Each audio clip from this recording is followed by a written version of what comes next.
안녕하세요. 김호준입니다. 예산안이 통과됐습니다. 개인적으로 가장 아쉬운 것은 아동수당입니다. 당초 보호자 소득과 무관하게 0세에서 5세 아동을 대상으로 했던 정부안은 야당의 반대로 소득 수준 상위 10%의 지급을 제외하기로 했습니다. 상위 10%는 그 돈 없어도 아이 키울 수 있지 않느냐. 보수가 항상 주장하는 선별 복지죠. 19세기 초 나폴레옹은 프랑스 혁명을 계승한다며 봉건적 의무와 농노제 폐지 그리고 전 시민에게 단일한 세금 체계를 선언했습니다. 왕과 귀족끼리의 동맹으로 유지되던 봉건국가에서 국민이 국가를 구성하는 소위 국민국가로 역사는 그렇게 발전을 합니다. 왕이나 귀족이 아니라 국가에 세금과 병역의 의무를 지고 국가는 그 국민의 보호 의무를 지게 된 거죠. 이후 가난한 빈민을 구제하는 구휼의 개념을 넘어서 국가가 국민 보편적 삶의 기본을 보장하는 복제 개념이 탄생합니다. 강도를 신고하면 경찰이 당신 소득의 상위 10%인가 아닌가 묻고 나서 출동하는 게 아니죠. 치안은 국가가 국민 모두에게 지는 보편 의무라서 그렇습니다. 자격은 국민이기만 하면 됩니다. 0세에서 5세까지 아동에게 국가가 삶의 기본에 대한 의무를 지겠다. 그 자격은 대한민국의 아동이기만 하면 된다. 이게 보편 복지죠. 반면 10%는 제외한다는 것은 곤란에 처한 90%의 상대적 빈민만을 구휼하겠다. 이것은 기본적으로 구제입니다. 그러니까 이건 돈의 문제가 아니라 국가의 의무를 어디까지로 할 것인가 하는 국가 철학의 문제다. 역사가 한 걸음 더 나아가는 걸 누군가 막았다. 김호준 생각이었습니다. 자, 예산은 워낙 복잡해가지고, 사람들이 구체적 내용을 잘 모릅니다. 잘 모르는데, 이번 예산안에는 몇 가지, 시민들이 관심을 가질 내용이 있긴 있어요. 확실히. 그죠? 네. 오늘 새벽 본회의 통과했는데요. 법정 시한을 넘겨서 나흘째였습니다. 자유한국당 의원들은 대부분 투표에 참여하지 않았는데요. 내년도 예산안은 428조 8,339억 원 규모로 확정됐습니다. 올해 대비해서 7.1%가 늘어난 수치인데요. 내년 예산안에서 가장 큰 비율을 차지하는 것은 보건, 복지, 고용 부분입니다. 그 다음으로는 일반 지방행정, 교육, 국방 순인데요. 공무원 중원 규모는 9,475명으로 확정됐습니다. 뿐만 아니라 남북협력기금 같은 경우에는요. 400억 원 감액됐는데 앞서 말씀하신 아동수당 같은 경우에는 2인 가구 이상 기준소득 수준 90% 이하로 해서요. 만 5세까지 아동 내년에 2018년 9월부터 10만 원씩 신규 지급됩니다. 그리고 이제 노년층을 상대로 기초연금 이것도 이제 20만 원에서 25만 원으로 인상됐는데 이것도 역시 지방선거 끝나고 나서 아동수당도 지방선거 끝나고 나서 지방선거 이전에 하면 정부 인기가 올라간다고 처음 듣는 얘기로 그렇게 연기가 됐고요. 자, 요 사안 관련해 가지고 아동수당 어제 저희가 이제 정창 소장님하고 얘기를 나누다가 아침에 긴급하게 합의문에 실제 오타도 있고 그렇게 긴급하게 작성된 것이고 그 긴급한 걸 보다가 어제 나라살림연구소의 정창 소장님 무려 20년간 세금을 모았지만 실수를 하나 하셔가지고 저희가 미니로 정정 인터뷰를 짧게 잡았습니다. 안녕하세요, 소장님. 네, 안녕하십니까. 네. 어제 실수를 하셔서 저희가 정정의 기회를 공식적으로 다시 드립니다.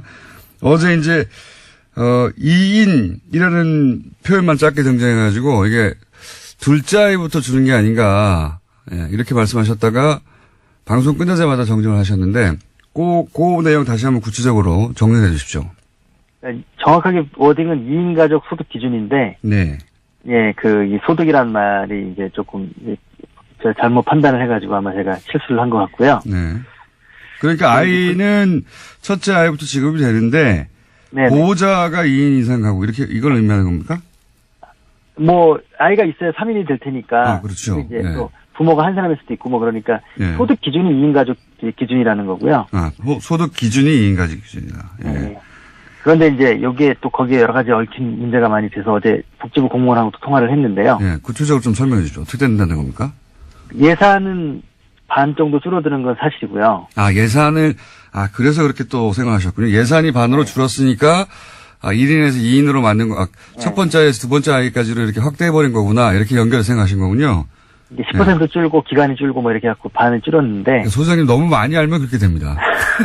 하여튼 예산도 절반으로 줄었다. 예. 그리고. 이것 때문에 어제 실시간 검색 1위가 막 되고 그래서 깜짝 놀랐어요. 네. 네, 아무튼 그런데 여기에 지금 우리가 좀 간과하지 말아야 될 문제가 뭐가 있냐면 예. 거기에 이게 바쁘게 쓰다 보니까 소득 기준이라고만 표시를 한 거예요. 소득 기준. 예. 그래서 재산 기준이란 말이 안 들어가서 예. 이 복지부에서도 이걸 재산 기준을 어떻게 넣어야 되는 거냐 지금 막 그 약간 멘붕 상태에 지금. 어떤 차이가 있는 겁니까? 왜냐하면 그 소득 근로소득 월급 받는 분들, 네네. 그런 분들은 소득이 좀 클리어하잖아요. 예. 근데 그게 별로 없고 재산, 부동산 뭐 이런 분들 투명하지 않은 분들, 분들이 예를 들어서 그 경우에 뭐 100억대 건물주다. 네. 이럴 경우에 이제 그 소득이 정확하게 안 잡힐 수도 있다. 임대료도 막 등록이 안 돼 있고 막 그런 거. 아하. 그러니까 실제 봉급 생활자들은 그 급여가 높다고 빠지는데, 예, 훨씬 더 실제로는 많이 버는 건물주들은 받을 수도 있다. 이런 얘기겠네. 네, 그래서 이후에 이게 이제 좀 다시 바뀌어야 될 것 같고요. 예. 또 하나는 뭐냐면 이게 이제 봉급 소득자들 안에서도 예. 맞벌이 부부들이 있잖아요. 예. 맞벌이 부부 합산이니까 예. 가구소득 기준이니까. 그러면 부부가 합산되면 예를 들면 지금 3인 가족 기준으로 했을 때 뭐 723만 원, 뭐 부모와 아이를 둘이면 800만 원 뭐 이렇게 되는데 예. 700만 원이라고 치면 예. 부부가 합쳐서 700만 원을 벌면 또 20%에 드릴 수 있는 거죠. 그리고 또 제가 이제 이걸 보다가 아직 언론에서 그 대목을 지적하지 않던데 네. 이렇게 되면은 어쨌든 10%를 걸러내야 되는 거 아닙니까? 그렇죠. 90%만 주기로 했으니까 이게 이제 0세부터 5세까지 영유아동 전체면 누구든 다 지급되는 건데 이걸 이제 90%만 주기로 했으니까 그러면 내가 그 90%에 들어간다고 하는 걸 입증하기 위해서 서류를 내야 되는 거 아닙니까? 그렇습니다. 그거 문제도 있고요. 예. 그러니까 이 시민들의 불편도 있고 공무원을 늘려야 되는 문제가 있습니다. 또. 그렇죠. 예. 왜냐하면 예. 국세청에서 우리나라 국세청이 세계에서 1위거든요. 1인당 그 세금을 걷는 액수가 전산화돼가지고. 예. 그런데 그 탈세라든가 아니면 민원을 처리하는 분들이 예. 겨우 뭐 1%도 안 되는 돈 때문에 그 전체 조직의 1-20%가 움직이거든요. 그렇겠군요. 그런 것처럼 마찬가지로 여기서도 누가 10%냐. 그렇죠. 예. 90% 이걸 가려내는 행정 이게 들어가고요. 복지부 쪽 얘기는 최소한 기초지자체마다 2-3명 이상은 공무원을 새로 뽑아야 되는 거 아니냐. 추가로. 그런 얘기. 예. 예. 그렇습니다. 왜냐면은 저절로 90% 이하라는 걸 스스로 알 수가 없기 때문에. 네. 그러면은 이제 내가 90% 이하라는 걸 90% 이하라는 걸 입증하기 위해서 그러니까 10%를 걸러내자고 네. 나머지 90%가 서류 준비를 해서 내야 되고 공무원들은 전 국민 중에 이제 그 해당되는 90%를 지원하기 위해서 그 서류 분리를 해야 되는 거 아닙니까? 분류를. 굉장한 낭비인데요, 사실. 예. 대상자가 253만 명인데요. 예. 그 중에서 25만 명을 가려내기 위해서 253만 명 전체가 서류를 내야 되고 또 25명을 가려내기 위해서 또 공무원들이 또 움직여야 되고 그래서 공무원 이번에 2,700명 줄였잖아요. 예. 한 1,000명은 이것 때문에 들어갈 가능성이 있습니다. 그러니까 자원장부 뭐 얘기하면서 이걸 줄였는데 실제로는 이것 때문에 더 큰 정보가 필요하게 생겼어요. 앞뒤가 안 맞는 그래서 막상 하면 더 숫자가 늘어날 수도 있다는 게 전문가들 얘기입니다. 알겠습니다. 이거를 그 10%를 깎느라고 이게 선별복지라고 하는 이제 보수의 참고를 구호를 위해서 참고 말씀드리면 OECD 35개 국가 중에서 그 31나라가 이 아동수당을 도입 이미 했고요. 예. 그중에 20개 국가가 전체에게 지급하고 있습니다. 알겠습니다. 예, 사실관계는 오늘 여기까지 하고요. 예, 예산 문제는 오늘은 민의로 어제 잘못 나갔던 방송을 정정하는 차원에서 민의를 잠깐 했고요. 예, 요 예산 얘기는 다시 한 번씩을 또 따로 잡겠습니다. 할 얘기가 많기 때문에요. 오늘 말씀 여기까지 듣겠습니다. 감사합니다. 네, 감사합니다. 네. 그러니까요. 예. 그러니까 한 30만 정도가 24만 뭐 그 정도에 들지 않는다는 걸 입증하기 위해서 서류를 내야 되고 그걸 처리하는 공무원이 더 필요해요. 예산도 더 필요하고 이게 말이 안 되는 것 같은데요. 어쨌든 아동수당은 그렇게 됐습니다. 나머지 분들은 이제 서류를 내야 한다. 자기가 하위 90%라는 말 걔네도 좀 웃기긴 한데 하위 90%에 든다는 걸 입증하기 위해서 내가 상대적으로 더 가난하다라는 걸 입증해야지 이걸 받는 거죠. 예. 이건 철학적으로도 안 맞는 것 같은데. 자, 다음 뉴스는 뭡니까? 네, 유엔 사무차장이 어제 북한을 방문했습니다. 북한이 초청하고 유엔이 이에 응한 건데요. 제프리 펠트먼 유엔 정무 담당 사무차장이 어제 오후에 베이징을 거쳐서 평양으로 들어갔습니다. 유엔의 고위급 방북은 지난 2011년에 인도주의 업무조정국장 방북 이후에 처음인데요. 나흘의 방문 기간 동안에 리용호 외무상 등 북한 당국자들과 만날 예정입니다. 논의에는요, 북핵 문제도 포함될 것으로 보이는데 한국 정부와 유엔이 협의를 거쳤다라는 게 유엔 외교관의 설명입니다. 그렇군요. 어떤 의미일까요? 북한이 유엔 고위급 방문을 허용한 게 오랜만인데 아마도 이제 대화 채널로 여러 가지 방안을 검토하고 그중 하나로 유엔도 모색하고 있는 게 아닌가. 뭐 북한은 자기가 원하는 대로 원하는 사람들만 입국을 허용하니까요. 근데 갑자기 유엔을 사무처장을 입국을 허용했다는 것은 의도가 있겠죠. 그게 대화 채널 중에 하나가 아닐까. 네, 지난 8월 달에 북핵 관련해서 대화 중지하겠다라고 유엔 사무총장이 밝힌 바가 있거든요. 예. 그에 앞선 사전 방문이 아니냐라는 예측도 나오고 있습니다. 그렇군요. 예. 유엔 얘기하고 외교 얘기하니까 갑자기 생각난 건데 어제 포린 폴리시라고 대표적인 외교 전문지죠. 예. 제가 이 얘기 갑자기 왜 하냐면 이 잡지를 들춰본 게 10년도 넘은 것 같은데 여기 우리나라가 좋은 의미로 기사가 실린 건 처음 봐가지고 제가 잠깐 소개하면 포린 폴리시에서 원래 매년 세계 사상가 100인을 선정해요. 사상가, 그렇죠. 뭐, 띵커. 네. 예. 근데 올해는 리띵커, 새롭게 생각하는 사람 50인을 선정해서 새로운 사상가. 왜 그렇게 리띵커를 선정했냐면, 이제 2016년은, 포퓰리즘이 전 세계를 휩쓴 해다. 영국의 브렉시트도 있었고, 그 다음에 트럼프도 당선됐고, 자국 대통령인데 그렇게 표현했어요. 뭐, 예를 들면, 필리핀의 두테르트. 이런 사람들이 당선되고 이런 브렉시트 같은 현상, 포퓰리즘이 전 세계를 휩쓸었는데, 그럼 올해는 어떤 해냐? 정의하기를 그런 새로운 질서에 대해서 다시 생각하고, 리팅크하고, 새롭게 등장한 현실에 맞설 새로운 길을 찾는 해, 이렇게 정의했어요. 예.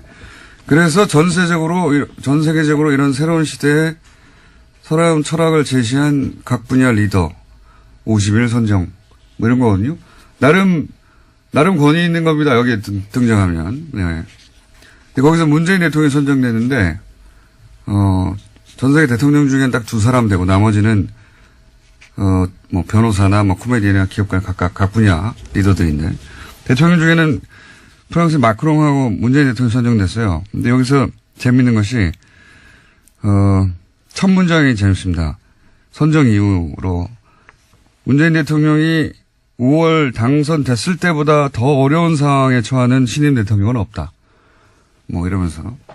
굉장히 어려운 상황에서 신임 대통령이 있다는 거죠. 중국, 사드, 뭐, 북핵 미사일 등등 쫙 나열해요. 그러면서 그걸 잘 극복해서 지지율이 아주 높다. 이걸 왜 제가 소개하냐면 미국 외교 전문가들이 현재 문재인 대통령을 어떻게 바라보는가 하는 시야가 거의 고스란히 담겨있거든요. 예. 야당은 배가 좀 아프겠지만. 이게 주류 미국 전문가들의, 외교 전문가들의 시각이다 하는 관점에서 찾아가서 읽어보면 재밌습니다. 내용 자체가. 거기 한국에서 또 한 사람이 선정됐어요. 한국인이 아닌데 뉴스공장에서 인터뷰를 했었는데, 러시아 출신이죠. 안드레이 랑코프 국민대 교수. 이분 왜 선정됐냐? 북한 김정은에 대한 이해 지평을 넓혔다는 겁니다. 한국에 계신 분으로, 한국인은 아닌데 이분이 선정됐고, 나머지 많습니다. 찾아보시면 재밌습니다. 잠깐 소개해드렸고. 자, 다음 뉴스는요. 네, 우병우 전 민정수석 관련된 뉴스인데요. 우 전 수석이 박근혜 정부의 비판적 성향을 가진 교육감들을 불법 사찰하도록 하고 이것을 국가정보원에 요구했다라는 정황이 드러났다고 한국일보가 보도했습니다. 우 전 수석은 지난해 3월 말 국정원 쪽에다가 정부 시책에 비판적인 교육감을 상대로 실질적 견제가 가능한 내용을 정교하게 파악하라 이렇게 요구했습니다. 그러니까 개인비 의혹 등을 파악해서 직접 압박을 가할 수 있는 내용을 알아오라고 한 건데요. 우 전 수석은 이 같은 내용을 파악하는데 열흘 안팎의 시간을 주고 집중 사찰하도록 지시했다라고 합니다. 그러자 국정원 쪽에서는 정교조 출신 교사의 교육청 발탁 인사, 친교육감 인사의 내부 승진 같이 특혜 의혹으로 공격할 수 있는 거리들을 파악해서 보고했다라고 합니다. 네, 박근혜 청와대는 이런 식이었어요, 다. 그러니까 국가 정책을 정하고 자기가 원하는 방향으로 끌고 가려고 반대하는 인사들은 개인 뒷조사를 하는 거죠. 개인 뒷조사. 네. 이게 무슨 정책과 정책에 부딪히는 게 아니라 말 안 들어? 야, 뒷조사 해봐. 죽여. 이런 거거든요. 예, 이건 뭐 시정 잡배가 하는 짓인데 이런 식으로 했고 그 선봉에 우병우 전 민정수석 있었다는 건데 예, 여전히 우병우 민정수석 계속 빠져나가고 있죠. 새로운 얘기 또 하나 나왔네요. 자, 다음 뉴스는요. 네, 어제 김태우 전 청와대 대외전략기획관이 검찰에 소환됐습니다. 김 전 기획관은 김관진 전 장관과 이명박 전 대통령의 군 댓글 부대 혐의를 잇는 연결고리로 지목되고 있는데요. 관련해서 김관진 전 국방부 장관이 사이버사 댓글 공작에 이 전 대통령의 지시가 있었다라는 사실을 인정했다는 보도 나온 바 있습니다. 그런데 이런 보도가 나온 직후에요. 김태우 전 기획관과 이명박 전 대통령 두 사람이 만난 정황을 검찰이 포착했다고 JTBC가 보도했습니다. 김 전 기획관의 휴대전화에 관련된 정황이 남아있다라는 겁니다. 그렇군요. 댓글 공작 관련해서 대통령 지시를 인정했다. 네, 인정했다는 사실에 대해서는요. 이미 보도해 드린 바가 있는데요. 그 보도를 보고 황급하게 연락한 정황이 나온 겁니다. 그렇군요. 이분도, 예, 본인은 절대 자살하지 않는다는 선언을 해야 되지 않을까. 예. 그런, 저는 이런 뉴스를 볼 때마다 그런 생각이 듭니다. 예. 만났겠죠. 당연히. 예. 자, 이 뉴스는 아마 후속으로 뭐가 계속 앞으로 나올 것 같으니까 만났다고 한다까지만 저희가 알려드리고. 자, 다음 뉴스는 뭔가요? 네, 문무일 검찰총장이 어제 국정원 등 주요 적폐 수사를 관련해서 자신의 입장을 밝혔는데요. 올해 안에 마무리하겠다라는 겁니다. 문 총장은 그러면서 수사 피로감이라는 단어를 쓰기도 했는데요. 수사 일정과 관련해서 언급한 내용의 핵심은 모든 수사들이 검찰에 집중되어 있기 때문에 이것을 연내에 마칠 거다라는 겁니다. 주요 부분에 대해서는 연내에 끝내고 내년부터는 민생사건 수사에 집중하겠다라는 말도 했는데요. 이명박 전 대통령 등에 대한 수사의 확대와 진정 가능성을 차단한 듯한 발언이라서요. 비판을 사고 있습니다. 아니, 이거는 말이 안 되죠. 누구 맘대로. 이게 시대 과제거든요. 검찰총장 혼자서 이제 안에 그럴 수 있는 사안이 아니에요. 그리고 MB는 시작도 안 했는데 무슨 끝냅니까? 지금 3주 남았는데요. 3주 동안 그러면은 기소도 다 하고 다 하라는 말인가요? 이게 말이 안 되는 이야기인데 검찰총장이 갑자기 게다가 이 피로감이라는 단어는요. 보수정당 보수매체가 몇 달 전부터 계속해서 주장해왔던 프레임이거든요. 이거 피로감 온다. 피로감 안 왔어요. 피로감, 예. 국민 피로감 아직 안 왔어요. 피로감이 오기는커녕 아니 MB는 아직도 시작도 안 했는데 뭘 끝냅니까? 이건 문무일 총장의 개인적인 발언인지 지금 실제 이제 서울중앙지검과는 교감이 없었던 것 같다고 보도하고 있잖아요. 네, 그렇죠. 오늘 아침 한겨레 신문이 그렇게 보도하고 있는데요. 어제 문 총장 같은 경우에는 수사 피로감을 내세우면서 이런 말도 했습니다. 사회 발전에 도움이 안 된다라는 겁니다. 누구 맘대로 그런 거를 발전에 도움이 된다 안 된다고 정합니까? 예, 심지어 서울중앙지검 수사팀 관계자 말에 따르면요. 제일 먼저 사건이 왔던 댓글 사건 같은 경우에도 추가 확인 작업을 진행하고 있다라는 건데요. 아직까지 계속하고 있다라는 겁니다. 아니 지금 김태호 전 대외전략기획관은 이제 처음으로 소환됐는데요. 무슨 끝냅니까 이제. 이건 말이 안 되는 이야기고요. 이런 얘기를 했다면 저희가 또 관련 인터뷰를 또 잡아봐야 되겠네요. 예. 이건 말이 안 된다고 봅니다. 이게 모르겠어요. 예를 들어 서울중앙지검에 지금 이 사건을 수사하고 있는 검사들이 육체적 필요를 호소하고 있다. 필요할 수 있죠. 육체적으로. 너무 곤란해서. 그럼 사우나 건을 끊어주세요.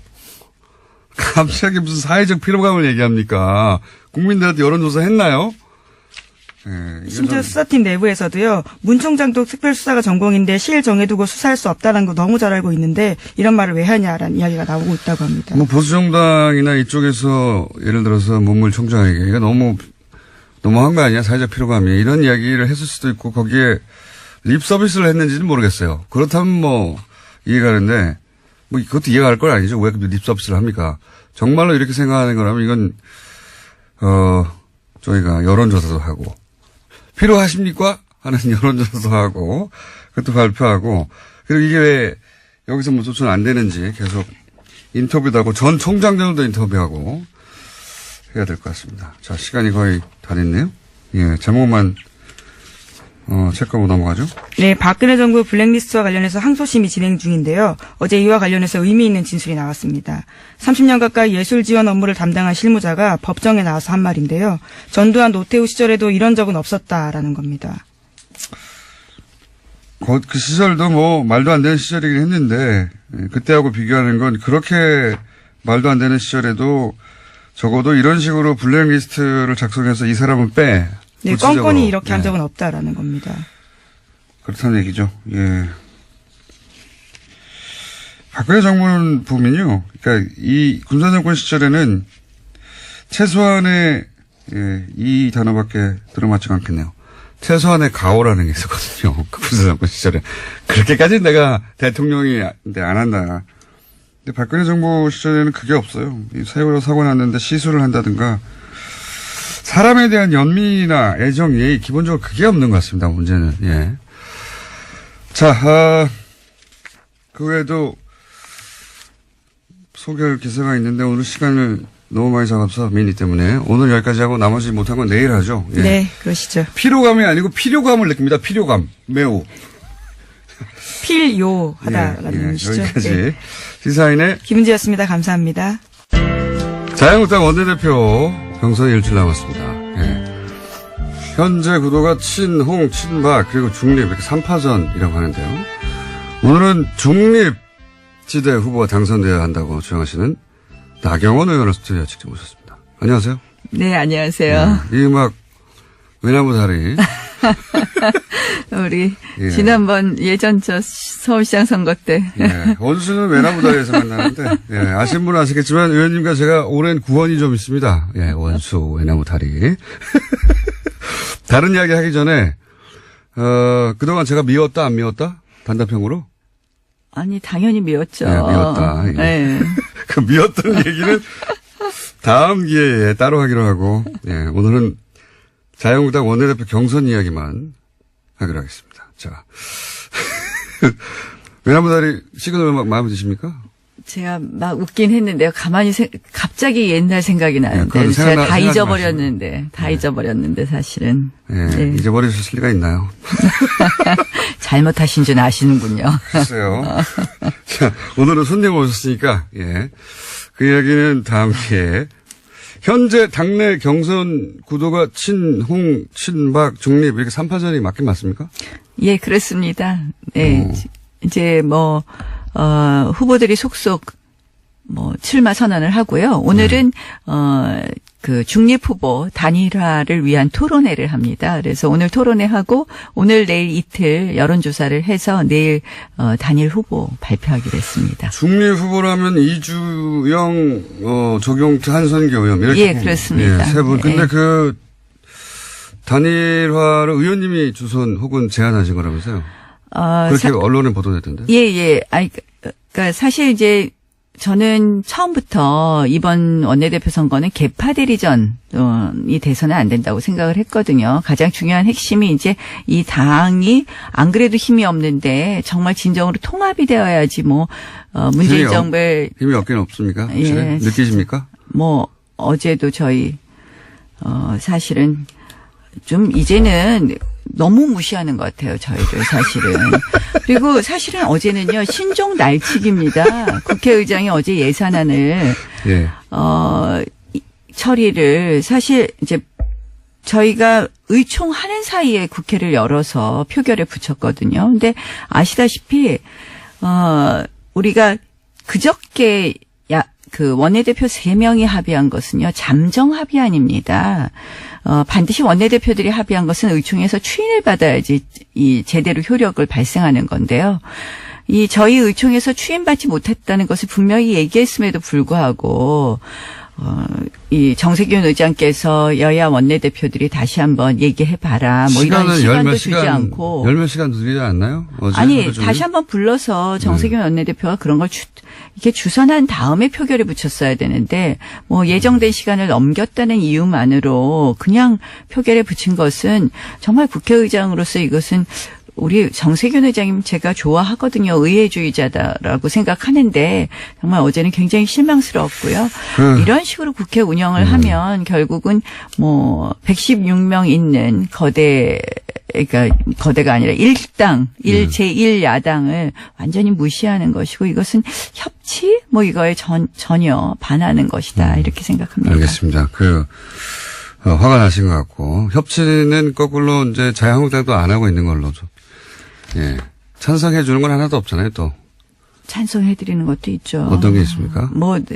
저희가 찬성 안 하면 법안 통과됩니까? 그러니까 찬성을 특별히 해 주는 건 없는 걸로 알고 있는데 제가. 예. 번번이 저희의 의견을 전혀 안 들어주는 또 여당도 문제 있겠죠. 그래서 사실은 저는 이제 의회는 가장 중요한 게 합의인데 너무 이 국민의당과 이번에도 결국 야합했다고 우리가 다 평가하는 거 아닙니까? 그래서 다 평가는 아닌 것 같고요. 국민의당이요. SOC 예산 챙겨갔죠. 그리고 이 카톡 문자도 확인되지 않았으니까. 그래서 이런 거 보면은 사실은 이제 국민의당만 어떻게 이렇게 돌려서 과반만 넘자 이렇게 가니까 사실은 일야당의 이야기는 무시되는 것이 너무 많은 것 같습니다. 그래서 이렇게 돼서는 과연 의회가 의회로서 작동할 수 있겠느냐 이런 걱정입니다. 알겠습니다. 거기에 또 제가 할 말도 있긴 한데 오늘은 사실 그 얘기 때문에 오신 게 아니어서 그 얘기 듣기만 하고요. 예. 친홍 후보는 그러면 다시 아까 이야기로 돌아가서 김성태 의원이 맞는 거죠? 그렇죠. 그렇게. 홍준표 대표께서 이제 노골적으로 이렇게 말씀하셨으니까요. 친박은 홍문종, 유정 의원 이렇게 되는 거죠? 네, 그렇죠. 친박 의원도 단일화한다는 얘기가 있죠? 두 분도 단일화 노력을 한다고 이야기를 들었습니다. 본인은 왜 안 나가셨어요? 나온다는 얘기가 한참 있다가. 예, 중립 후보들이 너무 많은 거예요, 사실은. 본인이 단일 후보가 되면 되잖아요, 거기서. 거기서 저까지 하겠다고 나서서는 단일화가 되지 않겠더라고요, 사실. 그래서 제가 빠져야지 단일화가 좀 더 쉬울 것 같아서 제가 좀 세 보이잖아요. 그러니까 본인으로 단일화 될 텐데 하고 다른 사람들이 그 단일화 제안을 받지 않을 것 같아서 본인을 희생하신 거예요? 예. 아니, 저는 사실은 그런 생각이 있었습니다. 너무 복잡한 부분을 빨리 교통정리해야 되겠다는 생각을 했고요. 실질적으로 단일 후보 지금 룰도 우리가 결국 자유한국당을 지지하는 국민들께 물어보는 여론조사 형태를 취하기로 했거든요. 예. 원래는 책임당원 하려고 했는데. 일반 여론조사로 바꿨어요? 예. 왜냐하면 책임당원 명부를 당에서 줄 수 없다 해서 일반 여론조사로 바꿨는데요.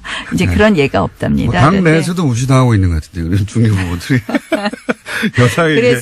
그래서 저희가 야당의 길을 제대로 걸으려고 중립 후보가 당선되어야 되겠다고 생각합니다. 지금 판세는 어때요? 그러니까 친홍, 그리고 친박, 그리고 중립, 친홍도 친박도 아니다고 하는 중립. 이 전체적 표심의 향배는 어떻습니까? 사실 이제 중립이라는 것이 어떻게 보면 이리저리 나중에 센 쪽으로 붙기 때문에 남기 어렵다 이런 걱정들 하시는 분들도 있는데요. 실질적으로 이제 저희가 계파 갈등 때문에 사실 이 지경이 되지 않았습니까? 저희가 작년 총선 때부터 시작된 거라고 생각을 하는데요.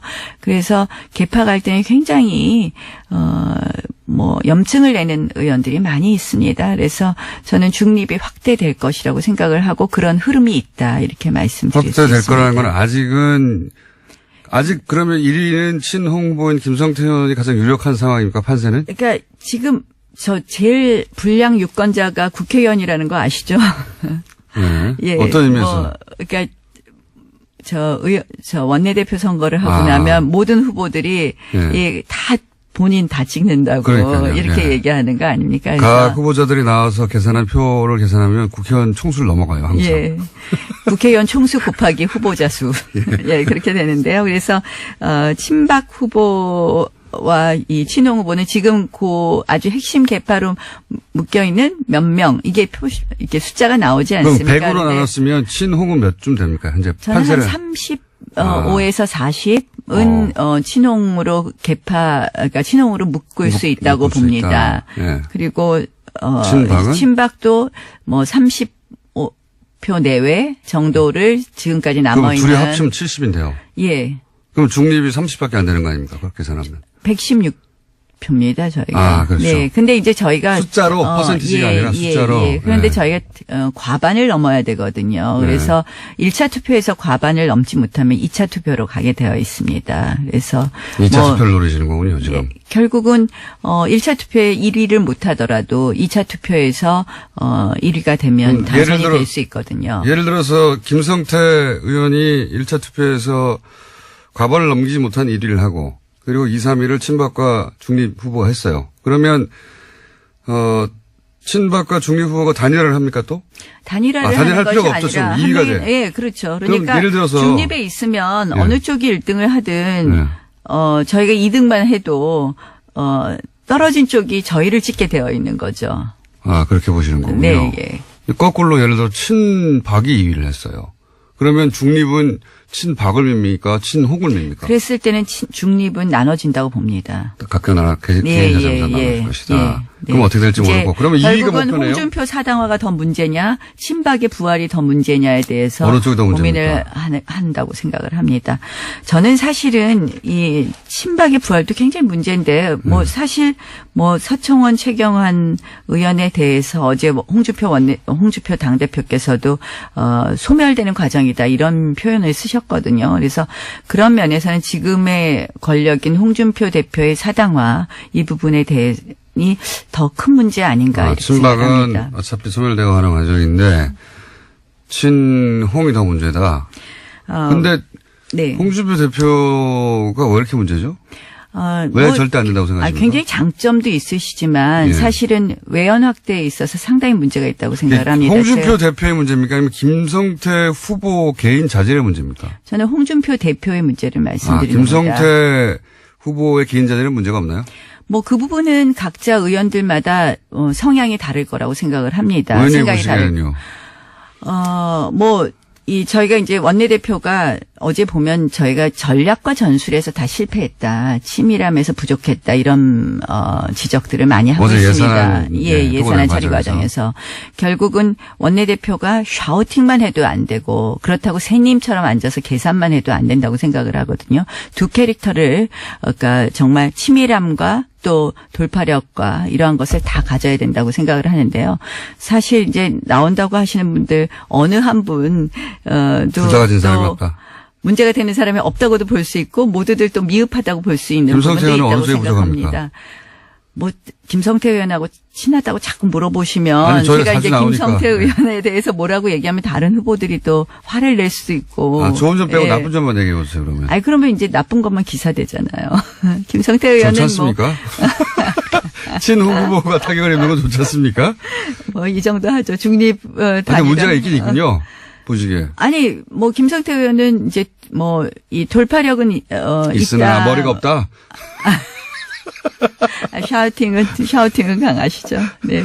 샤우팅만 강한 그쪽이 너무 강하다 상대적으로. 이렇게 꼭 말씀을 이렇게 만드시는군요. 그러니까 이제 중립 후보는 나눠질 것 같습니다. 만약에 친박 후보가 2등이 돼서 그렇게- 친박과 친홍이 붙었을 때는. 그럴 경우에. 그러니까 지금 중립 후보의 1차 목표는 2위를 하는 거네요. 네, 그렇습니다. 2위를 하면 친박이 친홍을 찍을 수는 없다. 네. 이렇게 보시는 거고. 네. 그럼 당선 가능하다. 이런 네. 로드맵이네요. 네, 네. 그러면 그렇게 해서 결국 원내대표로 가는 게 뚫릴 수도 있는데 본인은 왜 굳이 안 하셨어요? 제가 한다 그러면 룰이 합의가 잘 안 될 겁니다. 아까 본인이 너무 말씀드린 강력한 것처럼. 후보라서?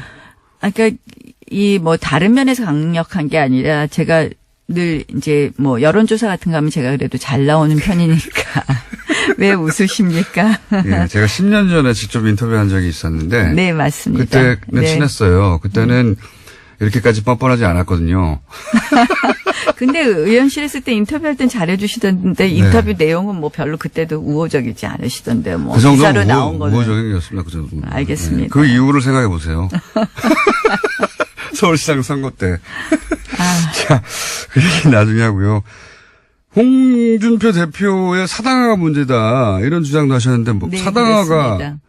그러니까 홍준표 대표가요. 뭐가 사당화죠? 사당화라는 것, 대표라는 거는 당원 당규에 따라서 당원이 위임한 권한을 행사하는 거 아닙니까? 예. 그러니까 모든 권한을 행사하는데 당원 당규에 따라서 해야 된다고 생각을 합니다. 근데 어제만 해도, 어제 관훈클럽 토론회에서 이런 말씀을 하셨어요. 새로 원내대표 선출되게 되면 원내 사안도 내가 관여하겠다. 근데 저희는 분명히 투톱 시스템이거든요. 대표는 당을 대표하는, 그래서 당무를 총괄하는 업무를 하는 거고, 원내 사안에 대해서는 원내대표가 최고의 권한과 책임을 가지고 있거든요. 그런데 뭐든지 본인이 다 하시겠다 그러세요. 원내대표도 자신이 오달 내리겠다. 말하자면. 그다음 그동안 모든 발언이 그렇잖아요. 광역단체장도 누구는 된다, 누구는 안 된다. 뭐 이 사람은 공천 안 줄 거다. 뭐 부산시장에 대해서. 서병수 부산시장에 대해서 안 된다고 얘기했죠. 근데 사실은 광역단체장도요. 저희가 분명히 광역단체장은 대통령 선거 후보를 선출하는 것과 똑같은 방법으로 경선을 하는 것이 원칙입니다. 다만 취약 지역에 한해서 우리가 전략 공천을 할 수 있는 건데요. 이것도 당원 단계에 있는 것에 막 반하는 이야기를 툭툭 하세요. 서병수 부산시장을 취약한 지자체장으로 파악하신 거 아닐까요? 아니요. 취약 지역이라는 것은 저희 당이 취약한 지역. 그래서 아하, 이제 후보가 아니라. 호남이라든지 이런 경우에만 전략 공천을 할 수 있고 원칙이 경선하게 되어 있습니다. 대통령 후보 경선하고 똑같이 정말 왕왕 그런 예가 너무 많이 있거든요. 그래서 제가 지자체장들에 대해서 그냥 개인 의견을 밝힌 거라고 볼 수도 있지 않습니까? 뒤에서 작업하는 것보다 낫지 않나요? 아니, 안 된다. 안 된다 하고 말씀을 하시는 것은 맞지 않는 거죠. 본인이 생각하기에는. 아니, 본인이 생각하는 것이 아니라 그냥 안 줄 수 있어. 안 주겠어. 공천 안 준다? 안 준다. 이런 식으로 공천권을 본인이 가지고 있는 것처럼 이야기하시는 거. 그다음에 그 외에도 굉장히 많은 당원 당규를 지키지 않는 사례가 너무 많이 있습니다. 또 하나만 얘기해 주세요, 그러면. 하나 더 얘기할까요? 사실은 이거는 이제 박근혜 대통령 출당 문제인데요. 저는 사실은 출당을 하는 절차가 맞다고 생각을 합니다. 그런데 그 절차가 틀린 겁니다. 예를 들어서. 사실은 당원 당규에 따르면 반드시 최고의 의결을 거쳐야 됩니다. 그런데 최고의 의결로 확정되는 것입니다. 그런데 이것도 최고의 의결이 필요 없다고 본인이 막 주장을 하셨거든요. 유불리에 따라서 본인이 당원 당규에 정해진 걸 그냥 건너뛰거나 한다. 예. 그래서 저는 우리가 이렇게 실패한 것, 또 우리가 지금 사실은 국민의 지지로부터 멀어진 것은 사실 박근혜 전 대통령의 어떤 국정농단의 핵심이 법치주의에 위배됐다는 거 아닙니까? 그래서 그런 면에서 저는 이렇게 당원 당규를 무시하는 대표의 이런 월권적 행위가 결국 사당화를 초래한다고 생각을 하고요.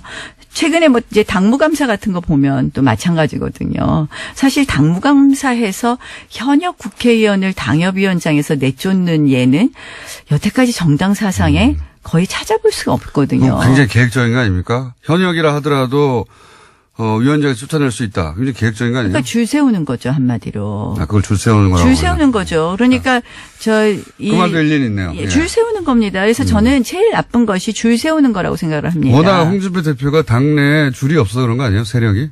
대표인데도 불구하고. 아니, 이미 이제 줄을 많이 세우고 계십니다. 많이 섰어요? 많이 세우고 계십니다. 그래서 30년 그러니까 정도 이거 섰습니까? 정말 이렇게 세우시면 안 되죠, 줄을. 저는 그리고 공천도 이제 정말 마음대로 하겠다는 발언을 툭툭 하시니까 걱정되는 분들은 말씀을 못 하시는 거죠. 당내 이런 잘못된 사안에 대해서. 근데 지금 말씀하셨다시피 이제 야당이 무시당하고 있으면 그렇게 강력한 리더십 필요하잖아요. 아니, 강력한 리더십 당연히 필요합니다. 그래서 제가 네. 홍 대표의 또 긍정적 측면을 당연히 동의하는데요.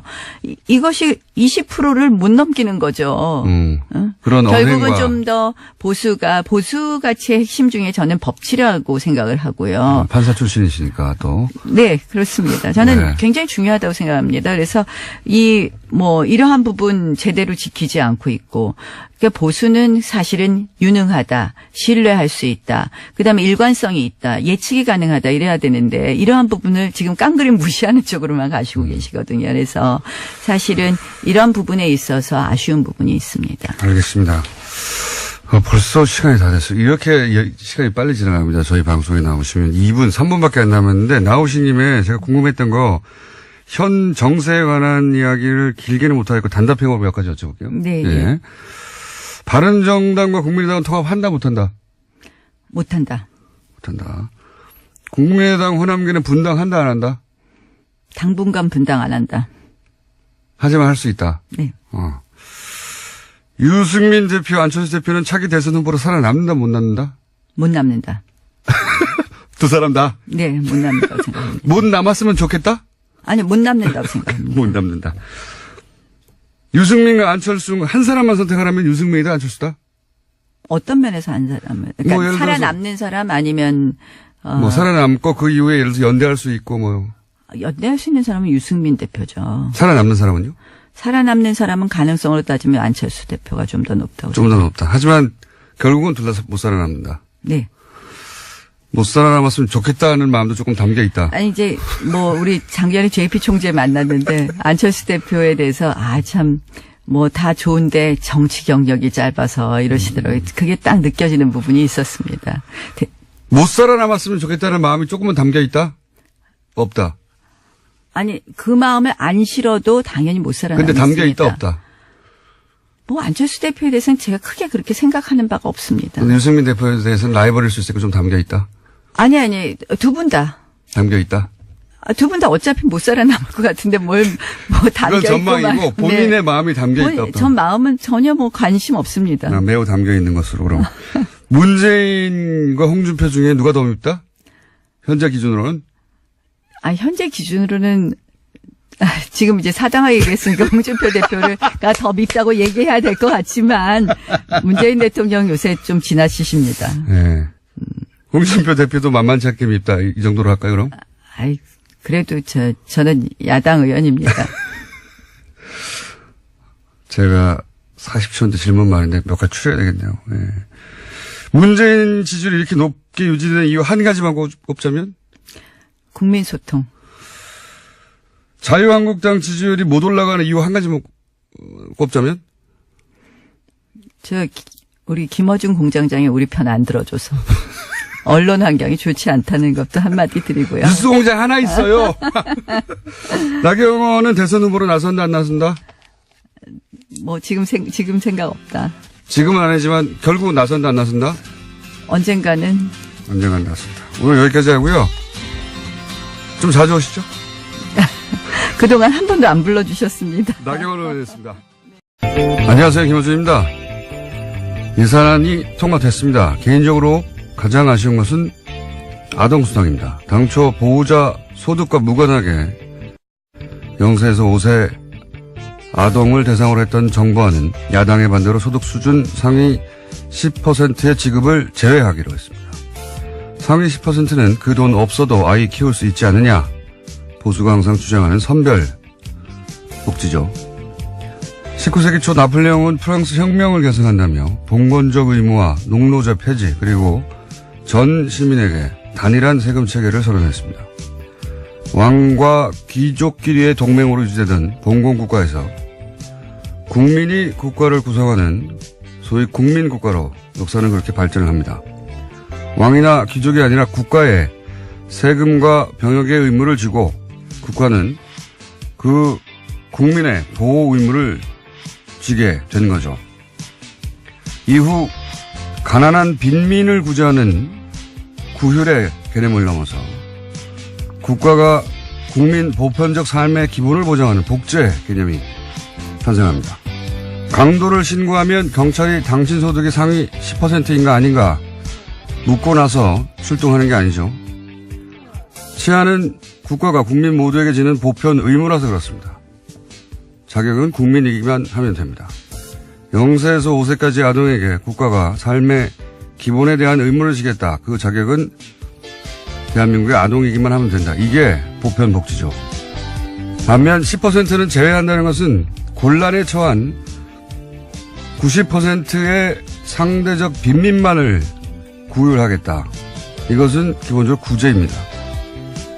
그러니까 이건 돈의 문제가 아니라 국가의 의무를 어디까지로 할 것인가 하는 국가 철학의 문제다. 역사가 한 걸음 더 나아가는 걸 누군가 막았다. 김원준 생각이었습니다. 자, 예산은 워낙 복잡해가지고, 예. 사람들이 구체적 내용을 잘 모릅니다.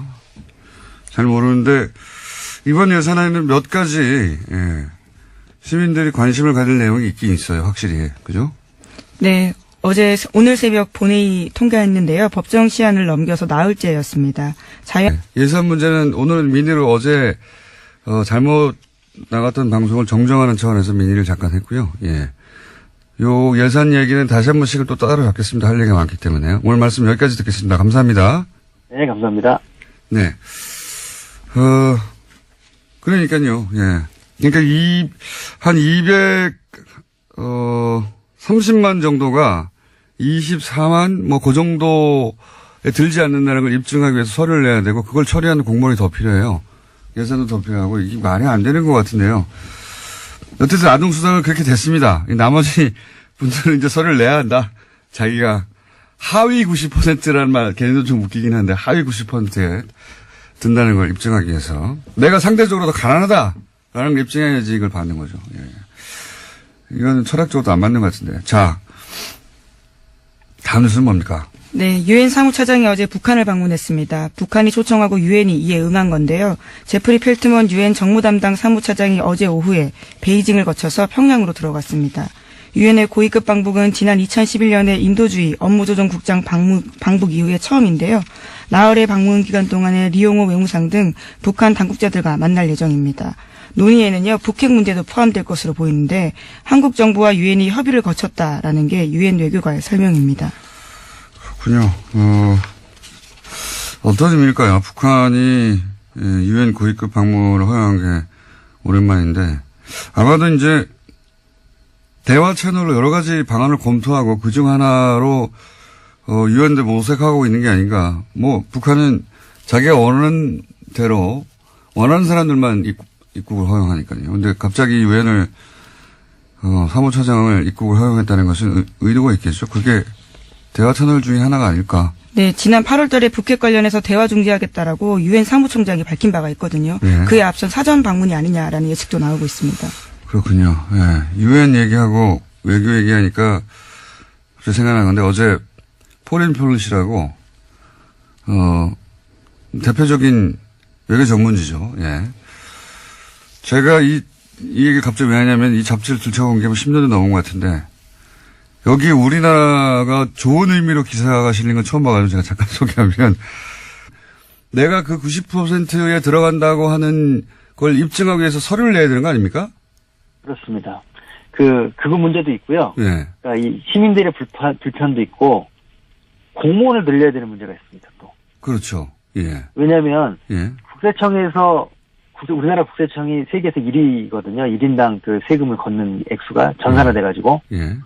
그런데 그 탈세라든가 아니면 민원을 처리하는 분들이 예. 겨우 뭐 1%도 안 되는 돈 때문에 그 전체 조직의 20%가 움직이거든요. 그렇겠군요. 그런 것처럼 마찬가지로 여기서도 누가 10%냐. 그렇죠. 예. 90% 이걸 가려내는 행정 들어가고요. 복지부 쪽 얘기는 최소한 기초지자체마다 2-3명 이상은 공무원을 새로 뽑아야 되는 거 아니냐. 뭐 추가로. 그런 얘기. 예. 예. 그렇습니다. 왜냐면은 저절로 90% 이하라는 걸 스스로 알 수가 없기 때문에. 네. 그러면은 이제 내가 90% 이하라는 걸 90% 이하라는 걸 입증하기 위해서 그러니까 10%를 걸러내자고 네. 나머지 90%가 서류 준비를 해서 내야 되고 공무원들은 전 국민 중에 이제 그 해당되는 90%를 지원하기 위해서 그 서류 분리를 해야 되는 거 아닙니까? 분류를. 굉장한 낭비인데요, 사실. 예. 대상자가 253만 명인데요. 예. 그 중에서 25만 명을 가려내기 위해서 253만 명 전체가 서류를 내야 되고 또 25명을 가려내기 위해서 또 공무원들이 또 움직여야 되고 그래서 공무원 이번에 2,700명 줄였잖아요. 예.